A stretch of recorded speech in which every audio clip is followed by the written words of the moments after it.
Hello बच्चों, आज की क्लास में हम लोग सीखेंगे संपूरक कोण किसे कहते हैं। संपूरक कोण को इंग्लिश में क्या कहा जाता है? सप्लीमेंट्री एंगल कहा जाता है। लास्ट क्लास में हम लोगों ने क्या सीखा था? पूरक कोण के बारे में सीखा था।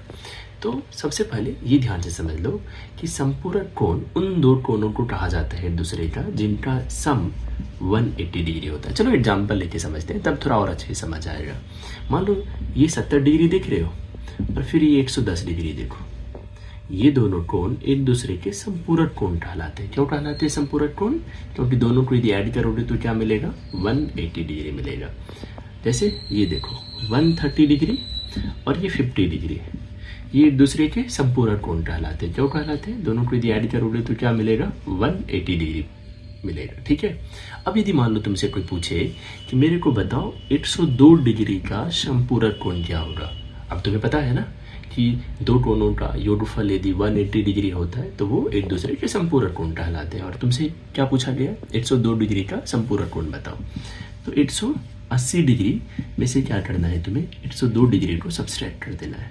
क्या मिलेगा? 78 डिग्री मिलेगा। सो बेसिकली समझ में आया है 102 डिग्री का संपूरक कोण क्या होगा? 78 डिग्री।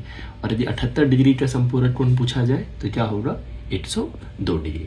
चलो एक और अच्छा सा एग्जाम्पल लेते हैं।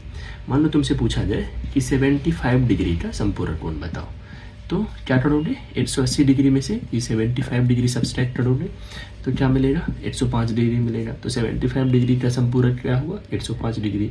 105 डिग्री का संपूरक क्या होगा? 75 डिग्री। ठीक है। चलो फिर अब मेरी ओर से एक छोटा सा सवाल, उसे भी जरूर सॉल्व करके कमेंट में बताना। क्या सवाल है वो जरा ध्यान से देखो। तुमसे पूछा जा रहा है कि 128 डिग्री का संपूरक कोण बताओ। ठीक है, जरूर इसे सॉल्व करके कमेंट में बताना कि 128 डिग्री का संपूरक कोण क्या होगा। ठीक है। और सॉल्व करने के साथ साथ तुम्हें यदि ये पूरक कोण, ये संपूरक कोण अच्छे से समझ में आ रहे हैं तो आंसर के साथ साथ एक और भी वर्ड लिखना है तुम्हें। कमेंट में क्या लिखना है? चैम्प। क्या मीनिंग है इस चैम्प का? क्योंकि तुम हो चैम्प, क्योंकि तुमने समझ भी लिया, तुमने सीख भी लिया और तुमने इसे सॉल्व करके इसका आंसर ही बता दिया। तो ये दोनों तुम्हें जरूर बताना है। ठीक है। चलो फिर आज का क्लास अच्छा लगा हो तो वीडियो को करो लाइक और सॉल्व चैम्प चैनल को करो सब्सक्राइब। क्योंकि सॉल्व चैम्प का क्या है गोल कि अभी जब तुम 10th बोर्ड का एग्जाम देने जाओ तो तुम्हारा 100 में 100 आए।